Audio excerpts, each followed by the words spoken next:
Hello everyone, जय माता दी सभी को। कैसे हैं आप लोग? माता रानी की कृपा से स्वस्थ होंगे, यही उम्मीद है। माता रानी आप लोगों पर हमेशा कृपा दृष्टि बनाए रखे।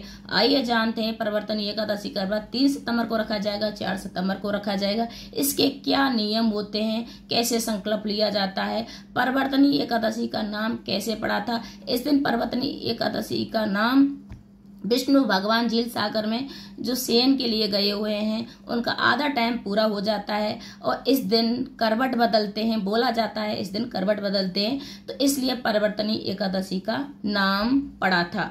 अब आता है परिवर्तनी एकादशी पे कितने बजे से लग रही है, तो 3 तारीख को 3:54 पर एकादशी लग रही है। वैसे उदित तिथि में लग रही है, फिर भी दसवीं का दोष लग रहा है। 1.5 घंटे की दसवीं पड़ रही है इसमें, इस वजह से इसमें दोष लग रहा है, तो इसको व्रत को नहीं रखा जाएगा। जो दसवीं युक्त जो व्रत रखते हैं वो राक्षस कुल में जाते हैं और वो सही व्रत नहीं रहता है, इसलिए दसवीं युक्त व्रत जो होता है एकादशी का वो नहीं करना चाहिए। द्वादशी युक्त जो व्रत होता है उसको करना चाहिए। सर्वश्रेष्ठ व्रत 4 तारीख को ही रखा जाएगा। जो 4 सितंबर को जो व्रत रखेंगे वो सबसे अच्छा होता है। अब आता है जो 4 तारीख को जो व्रत रखा जाएगा, जो एकादशी जो विश्राम ले रही है 4:21 पर विश्राम ले रही है, तो हमें फिर भी इसका द्वादशी का व्रत में अच्छा रहता है, इसलिए हम द्वादशी में इसका व्रत रखेंगे 4 तारीख को। अब आता है चावल किस दिन नहीं खाने चाहिए। चावल हमें 3 तारीख को नहीं खाने, इस चीज का विशेष ध्यान रखना है।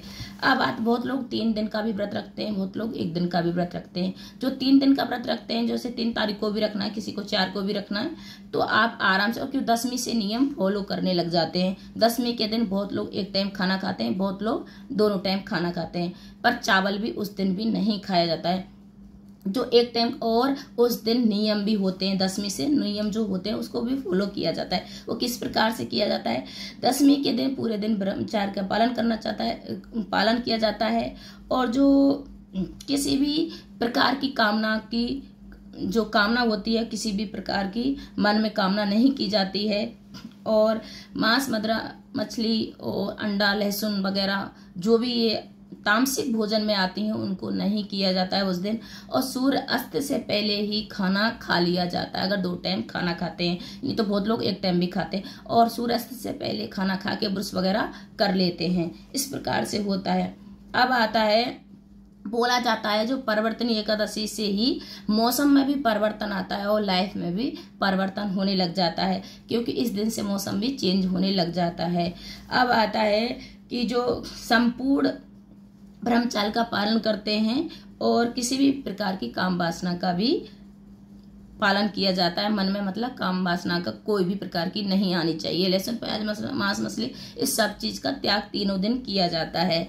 अब आता है कि हमें और क्या करना चाहिए, तो सबसे मेन चीज होता है जो सुबह उठकर हमें गंगा जल युक्त, जैसे 4 तारीख को हमें उठना है सुबह ब्रह्म मुहूर्त में, और गंगा जल युक्त मतलब जल से हमें स्नान करना है, पीले वस्त्र धारण करने हैं, और हमें संकल्प लेना है श्री विष्णु नाम गोत्र स्थान बोलते हुए, और मैं परिवर्तनी एकादशी का व्रत रख रहा हूँ और फलाहार या निर्जला में कर रहा हूँ, इस प्रकार से बोला जाता है। फिर आता है कि हमें, जैसे बहुत लोग 2 दिन का भी करते हैं, बहुत लोग 3 दिन का भी करते हैं, क्योंकि लगातार पड़ जाती हैं इसलिए बहुत लोग करते हैं। और जो 1 दिन का करते हैं वो द्वादशी 4 तारीख का सबसे सर्वश्रेष्ठ व्रत माना जाएगा, तो उस दिन आपको रख सकते हैं। और एकादशी के दिन जो नियम करने होते हैं, तुलसी पूजा नहीं होती है, और उस दिन में सोना नहीं चाहिए एकादशी के दिन जो व्रत रखते हैं। और बृहस्पतिवार युक्त जो एकादशी पड़ती है वो सर्वश्रेष्ठ मानी जाती है, बहुत अच्छी होती है, तो वैसे ये भी बता दिया है।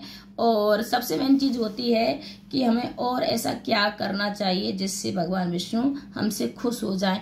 तो आप जैसे तुलसी दल पहले भी तोड़ के रख लें। उनका ठाकुर जी जब भोग लगाते हैं तो तुलसी दल युक्त भोग लगाएं किसी भी प्रकार, और भगवान विष्णु को तुलसी दल जरूर चढ़ाएं। इससे भगवान विष्णु बहुत खुश होते हैं और बहुत अच्छा माना जाता है। और पीले कलर का जो भोग लगाते हैं वो भी भगवान विष्णु को बहुत अच्छा माना जाता है। या तो बेसन के लड्डू बना लें, या लड्डू बना लें, या हलवा बना लें, कुछ भी भोग में आप बना सकते हैं जो और भगवान विष्णु को जो पसंद हो। अब आता है कि हमें और जैसे छोटी मोटी जो और भी चीज होती हैं, तो हमें अपने शरीर का शुद्ध विचारों का ध्यान रखना है। किसी की चुगली नहीं करनी है, किसी प्रकार की हमें कोई गलत काम नहीं करना है, किसी जीव जंतु को हानि नहीं पहुंचानी जब हम व्रत रखते हैं। किसी पेड़ को भी नहीं काटना चाहिए अगर हम व्रत रखते हैं, क्योंकि वो भी, उसमें भी जीवात्मा होती है, क्योंकि वो भी जीवित पेड़ प्राणी माना जाता है। अगर मेरी वीडियो अच्छी लगे तो लाइक करें, शेयर करें, कमेंट करें, और श्री विष्णु कमेंट में जरूर लिखें। हर हर महादेव। सभी को जय माता दी। सभी